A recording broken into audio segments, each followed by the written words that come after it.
Hi, this is Justice with Tablet Pro, and this is 5 extreme camera tests testing the iPhone 11 Pro versus the iPhone X. The first test is recording a computer screen. I'm recording a Surface Pro 6, and there's a drastic difference between the two screens. How they're appearing in the video, and this is both at 4K at 60 frames a second. Our next test is the slow motion test. You can see here we're using the wide-angle lens on both the iPhone 11 Pro and the iPhone X. And you can see the iPhone X gives kind of a smoky effect, and you'll see that over and over again in this video. Almost like the video was hanging out in a bar for 30 years and drinking heavily. Now, without moving at all, this is the exact same shot using the ultra-wide angle lens, which is not something I could do before.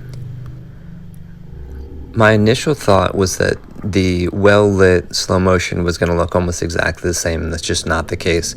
It's a lot brighter, a lot cleaner, not necessarily a lot crisper. I would say that there's less dust and noise in the video, but otherwise it just looks brighter and cleaner, the slow motion video.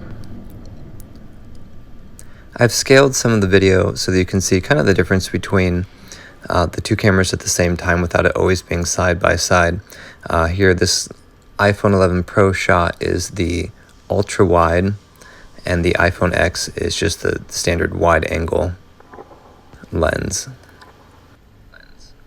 You can see here at the very end, I'm zooming in the iPhone 11 Pro so you can see what it looks like zoomed in against each other, even though they're the same resolution.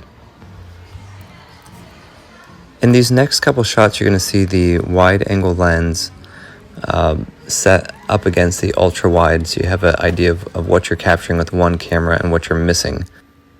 Number 3 is cinematic stabilization. When I watched the iPhone X videos and the iPhone 11 Pro videos separately, I really didn't see a big difference in the cinematic stabilization. Here, side by side, obviously there's a dramatic difference. I know that there's a handful of people who are saying that it's as good as a gimbal and you don't need a gimbal anymore, and I would strongly argue against that. You still need a gimbal for professional shots, but it's a whole lot less difficult to look at. And you could use this, but it's just you still need a gimbal. HDR video is our number 4.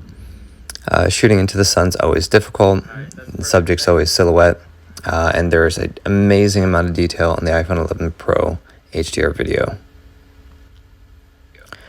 So I shoot a lot of panoramas, and going from wide to ultra wide kind of solves this problem where I was looking at stitching 2 panoramas top to bottom next to each other in order to capture everything I was seeing. And this is a much better solution. Actually works very well. The front-facing camera was not seeing a really great high dynamic range. The sun was still washing everything out in the back. At home, testing with my green screen, I felt like the skin tones came out really well, a lot better than with the iPhone X.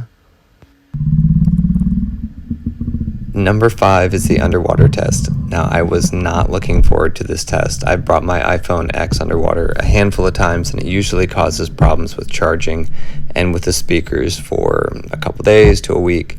And when I brought it in saltwater, it's destroyed the charging cables. This so far is okay. I tried to charge the iPhone 11 Pro after bringing it in the water today, and I got a warning that said, you have water or liquid in your charging port. Please give it time to dry before you try to charge. So I did, and currently it's charging with the cable just fine, but it's still a little nervous to do. And you can see it's just a little brighter, a little cleaner. That little bit of smoky, dirty look from the iPhone X video is brightened up and cleaned up and sharpened in the iPhone 11 Pro video.